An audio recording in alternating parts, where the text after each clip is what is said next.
Welcome to this special edition of the Economy and Politics Show. Over the weekend, it was a great moment for Nigerians as they went to the polls to choose their governors and members of the State House of Assembly. In Lagos, Nigeria's economic capital, it was even a great moment for a competitive election that had two major candidates. And here at the Collation Center of the Independent National Electoral Commission for Lagos State, it was an opportunity for the state to know who its new governor-elect is. And the State Resident Electoral Commissioner, Mr. Akin, Orebiyi, accompanied by the Chief Returning Officer and Vice Chancellor of the University of Ibadan, Professor Isaac Adewale, received results from all the local governments, and the winner was declared. Accredited members of the media will also be in attendance, as well as observers and accredited state party agents. We also used the opportunity to gain the views of the party agents, first of the People's Democratic Party, who shared his view about the election process. By my own understanding of the laws, the rules of this election, it is such that the chairman of INEC, Professor Tajudeen, the REC in Lagos, both of them on the national TV, as provided in the rules signed by Professor Tajudeen on the 15th of January 2015, to the effect that there will be no manual accreditation. In all those places I mentioned, there were manual accreditation. I make bold to say that in Ibejuleki, over 10,000 manual accreditation was done. That means that election result is invalid. Simple, straightforward. Since that is the rule, we have to play by the rule. Now note that even in the course of the presidential and national assembly elections, due to the challenge of the card readers being able to accredit, they now had to go to the manual incident. So you're saying now that even apart from those that were initially registered, that there was a different manual registration? That's what I'm saying. Again, during the election of the governor, the governorship election and the Houses of Assembly election, in those areas I've mentioned Ibejuleki, I've mentioned the Tiosa, and I check out, I'm being specific about what I'm saying. I'm not just making a general statement. And thank God this place we are now is Wi-Fi compliance. Why can't we have it immediately? This is a technology age. Why do I have to write a long letter again, all this bureaucracy? Why don't we display it? Since we have the full complement of ICT here, and the REC said they have the full complement of ICT from Abuja. So what are they doing here if they cannot display those things and let everybody see it?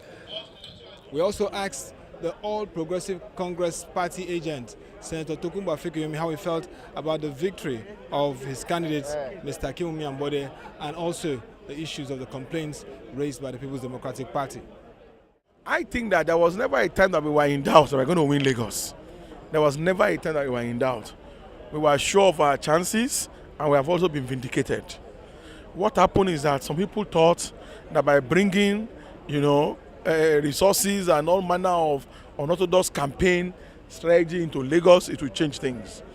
The questions have proved that generally they are wiser.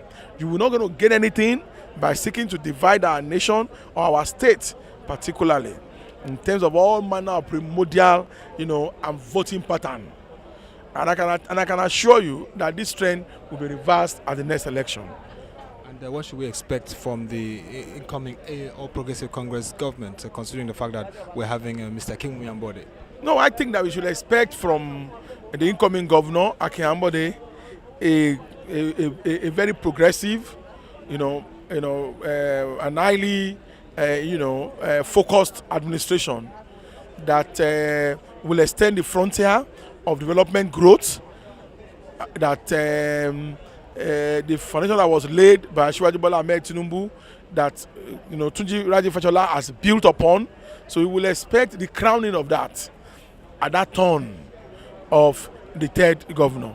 We will also expect a government that is in unison and has also, able to tap into the opportunities of the federal level, because for the first time you have a governor of Lagos that who shares the same party as the president in Abuja. That is a game changer. It will change everything.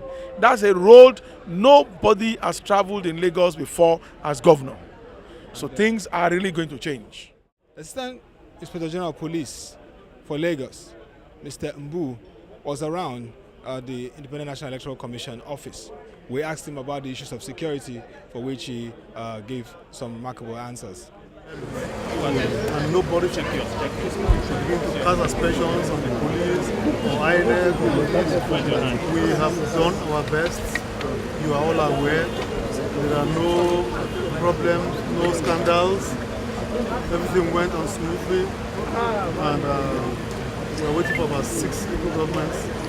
As soon as they come, the final result will be announced.